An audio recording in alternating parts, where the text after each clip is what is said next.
से जाते ही राहुल गांधी ने उड़ाया बाइडेन का मजाक। जो बाइडेन की तरह चली जाती है मोदी की याददाश्त, राहुल गांधी। जैसे अमेरिका का पूर्व राष्ट्रपति था, कभी कुछ बोलता था, कभी कुछ बोलता था, भूल जाता था, उसको याद दिलाना पड़ता था पीछे से, भैया आपको ये नहीं बोलना, आपको ये बोलना है। वहां पे यूक्रेन का राष्ट्रपति आया और अमेरिका के राष्ट्रपति ने कहा कि भैया रूस के राष्ट्रपति पुतिन आए हैं। उनके पीछे लोग आए, कहे नहीं नहीं नहीं भैया रूस के नहीं है, यूक्रेन के हैं। उनका मेमोरी लॉस हो गया था। वैसे ही हमारी प्रधानमंत्री का मेमोरी लॉस हो रहा है।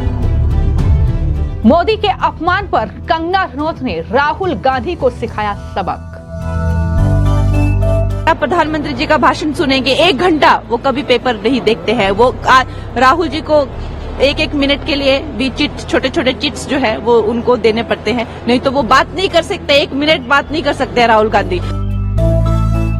महाराष्ट्र में वोटिंग का दिन बेहद करीब आ गया है। महाराष्ट्र में एमवीए के नेताओं की जुबान उतनी ही ज्यादा अब जहर उगल रही है। अब तो इस चुनावी घमासान में राहुल गांधी ने पीएम मोदी को घेरने के लिए जो बाइडेन को भी घसीट दिया है। जी हां, अमेरिका के पूर्व राष्ट्रपति बाइडेन के सत्ता से जाते ही राहुल गांधी ने उनका मजाक उड़ाना शुरू कर दिया है।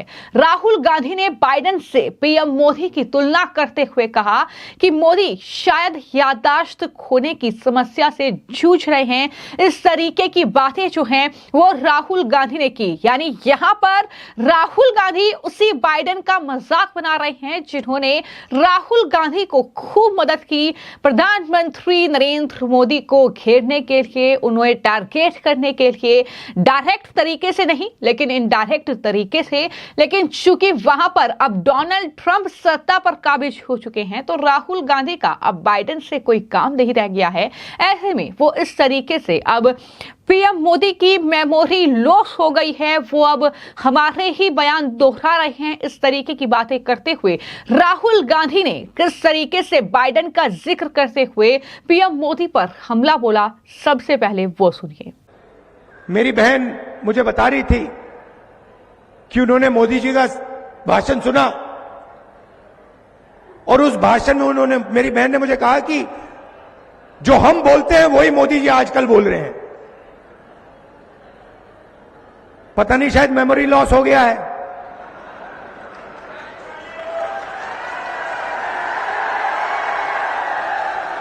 जैसे अमेरिका का पूर्व राष्ट्रपति था, कभी कुछ बोलता था, कभी कुछ बोलता था, भूल जाता था, उसको याद दिलाना पड़ता था पीछे से, भैया आपको ये नहीं बोलना, आपको ये बोलना है। वहां पे यूक्रेन का राष्ट्रपति आया और अमेरिका के राष्ट्रपति ने कहा कि भैया रूस के राष्ट्रपति पुतिन आए हैं। उनके पीछे लोग आए, कहे नहीं नहीं नहीं भैया रूस के नहीं है, यूक्रेन के हैं। उनका मेमोरी लॉस हो गया था। वैसे ही हमारी प्रधानमंत्री का मेमोरी लॉस हो रहा है।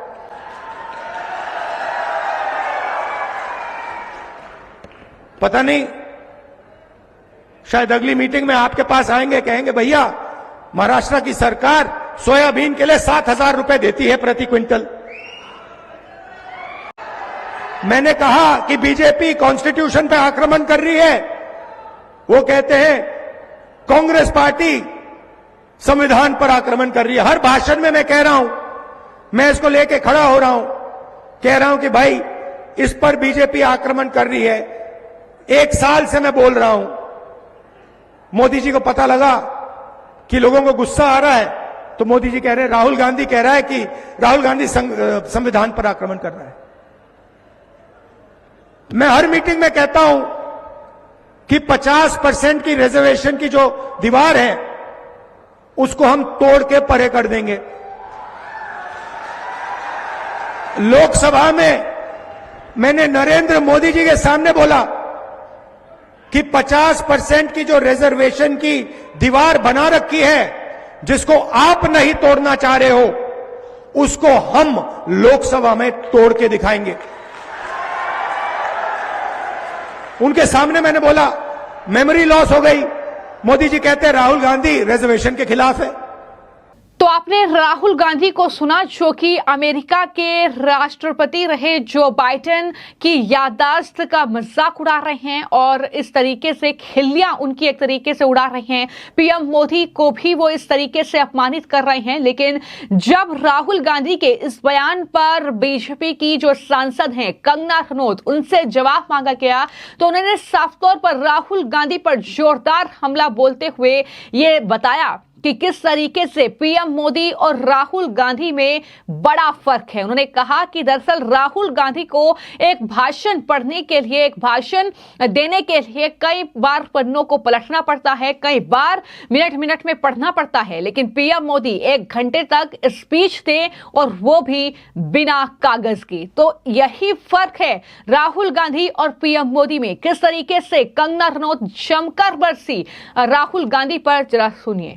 ये सब जानते हैं कि आज हमारे जो प्रधानमंत्री हैं उनके व्यक्तित्व की चर्चा न कि सिर्फ हमारे देश में, पूरे विश्व में हो रही है। और अगर आज उनको पूरे विश्व का सबसे लोकप्रिय नेता अगर कहा जाता है तो वो प्रधानमंत्री जी को कहा जाता है। लेकिन देखकर ये हमें बुरा लगता है कि हमारे खुद के देश के जो विपक्ष है उसको वो जो है एक अपनी स्ट्राइक में ना लेकर जो है वो उससे भी इतना जलते हैं, उनकी उपलब्धियों से जलते हैं, तभी इस तरह की जो है वो बातें कर रहे हैं। वरना जितना काम प्रधानमंत्री जी का अगर आप भाषण सुनेंगे, अगर आप प्रधानमंत्री जी का भाषण सुनेंगे 1 घंटा, वो कभी पेपर नहीं देखते हैं। वो राहुल जी को 1-1 मिनट के लिए भी छोटे छोटे चिट्स जो है वो उनको देने पड़ते हैं, नहीं तो वो बात नहीं कर सकते, 1 मिनट बात नहीं कर सकते हैं राहुल गांधी। और वो कह रहे हैं कि उनको मेमोरी लॉस नहीं है। आई थिंक उनको थोड़ी तहजीब होनी चाहिए बात करने की। बीजेपी जो है अपने काम के आधार पर जीत रही है। और ये जो आपने मुद्दे बताए, ये विपक्ष ने बोला है, उन्होंने खुद अपने वो गाढ़ा कबर जिसे कहते हैं वो खोदी हुई है उन्होंने। ये जाति के विभाग पर ये बांटना, लोगों को मजहब के विभाग पर बांटना जो है, ये किसका काम है? ये उनका विपक्ष का काम है। लेकिन भारतीय जनता पार्टी ऑलरेडी वो इस स्टेट में उनकी पार्टी है, उनकी जो सरकार है, अगर उनको रिपीट किया जाएगा तो उनको काम के आधार पर रिपीट किया जाएगा। सेंसेशनलाइज इन्होंने करने की कोशिश की, लेकिन जो जनता समझ गई वो उन लोगों ने, जनता ने अब जिनको कोई भाव दिया नहीं। कंगना जी, योगी आदित्यनाथ ने जो नैरेटिव सेट किया है बटोगे तो कटोगे, इसको लेके कांग्रेस काफी एग्रेसिव। उनका कहना है कि बीजेपी समाज को बांटना चाहती है। ये जो कहते हैं कि बटोगे तो कटोगे, कहीं ना कहीं ये this is a call for unity. एकता ही हमारी शक्ति। हम बचपन से पढ़ते आ रहे हैं, हम छोटे छोटे क्लासेस में हमें समझाया जाता है कि एकता ही हमारी शक्ति है। जब तक हम एक हैं तब तक नेक है, अगर हम बटेंगे तो हम कटेंगे। ये हर इंसान समझता है। और ये माइक्रो कॉस्म में, चाहे घर हो, हम परिवार में भी तो यही कहते हैं ना कि परिवार साथ में होना चाहिए। उसी तरह से जो है वो देश साथ में होना चाहिए। तो हमारी जो पार्टी है वो हमारी पार्टी जो है सनातनी पार्टी है, अपनी संस्कृति को, अपने देश को, सबको एक साथ। इनफैक्ट हमारी पार्टी तो चाहेगी तो पीओके भी एक साथ में लेके चलेंगे, तो हमारी पार्टी तो सबको साथ में लेके चलने के लिए। लेकिन ये जो विपक्ष है, ये बांटने की इनकी जो थी साजिश, वो नाकामयाब हो रही है। अभी कहते ना खिसियाई बिल्ली खंभा नोचे, तो वैसा हाल। तो आपने बीजेपी की सांसद कंगना रनौत को सुना, जिन्होंने सीएम योगी के नारे बटेंगे तो कटेंगे इस तरीके से उसका जिक्र किया और कहा कि ये एकता का आह्वान है, ये कोई बांटने की राजनीति नहीं है। लेकिन विपक्ष जो है वो अपने लिए अब कब्र खोद रहा है इस चुनाव में महाराष्ट्र के। उन्होंने कहा कि उनकी पार्टी यानी बीजेपी तो पीओके को भी साथ लेकर चलना चाहती है। तो ये भी जोरदार प्रहार जो है वो कहीं ना कहीं विकास अघाड़ी पर कंगना रनौत ने कर दिया है।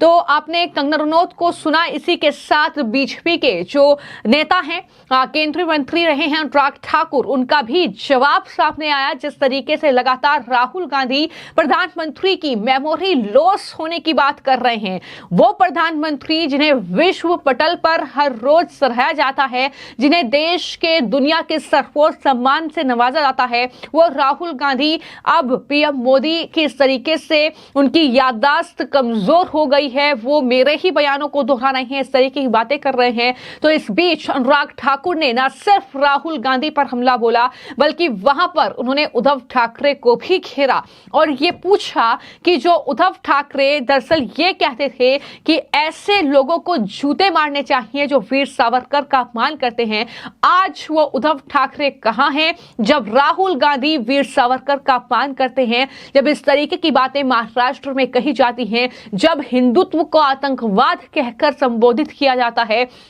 जब सीएम योगी की तुलना आतंकी से की जाती है, आज कहां है वो उद्धव ठाकरे जब साधु को अपमानित किया जाता है। ये तमाम बातें अनुराग ठाकुर ने पूछी हैं उद्धव ठाकरे से, क्योंकि महाराष्ट्र में महाविकास अघाड़ी जिस तरीके से लगातार जो है वो कहीं ना कहीं एकजुट होने की बातें कर रही हैं, महायुति पर प्रहार कर रही हैं, तो किस तरीके से अनुराग ठाकुर भी जमकर महाविकास अघाड़ी के नेताओं पर बरसे हैं, जरा सुनिए। देखिए, जिन्होंने अपना घर छोड़ दिया, अपने विचार छोड़ दिए, बाला साहब को जो विचार थे उनसे बहुत दूर वो चले गए और ऐसे लोगों के साथ जाकर उद्धव जी मिल गए जो वीर सावरकर जी को नीचा दिखाते हैं, अपमानित करते हैं, जो बाबा साहब अंबेडकर को खिलाफ षड्यंत्र रचते थे। ऐसे लोग जो भगवा आतंकवाद कहते हैं, हिंदू टेरर कहते हैं, सैफरन टेरर कहते हैं, उनके साथ जाकर मिल गए। और जब हिंदू या भगवे को गाली जो लोग निकालते हैं इनके साथी, तब उद्धव जी के होंठ सिल जाते हैं, कुछ बोल नहीं पाते। अरे राहुल गांधी जी जब कहते थे वीर सावरकर जी के बारे में आपत्तिजनक टिप्पणी की, तो उद्धव जी ने उस समय तो कहा था जब हमारे साथ थे कि जूतों से मारना चाहिए।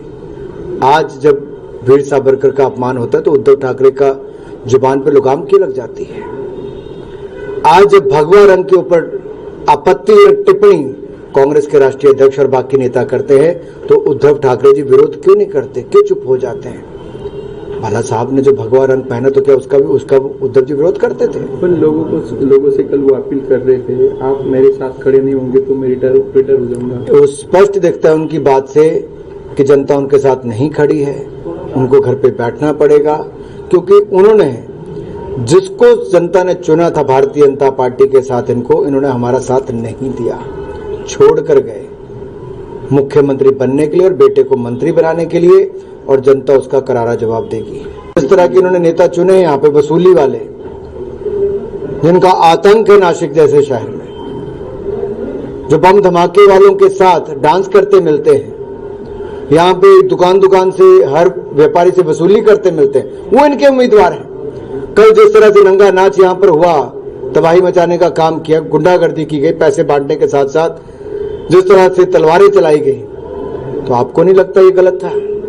क्या उद्धव ठाकरे जी को नहीं लगता कि गलत उम्मीदवार दे दिए हैं? नासिक की जनता, महाराष्ट्र की जनता वसूली वालों को कभी स्वीकार नहीं करेगी। दिवाली टिप्पणी को लेकर हमला बोला है, तो उसको लेकर क्या कहना चाहिए? सुना मैंने उनका बयान सुना नहीं। सर, एक कांग्रेस सांसद राहुल गांधी ने अभी मोदी जी पर टिप्पणी की है, क्या मोदी जी अपनी याददाश्त भूल रहे? मुझे लगता है राहुल गांधी जी बहुत कुछ भूल गए, क्योंकि जो संविधान की किताब वो लेके साथ में चलते थे, संविधान वैसा दिखता ही नहीं पहली बात, लेकिन जो किताब वो लेके चलते संविधान की, उसके पन्ने भी उतने ही कोरे और खाली थे जितनी महावसूली अघाड़ी की, महाविकास अघाड़ी की उपलब्धियां उतनी ही खाली थी।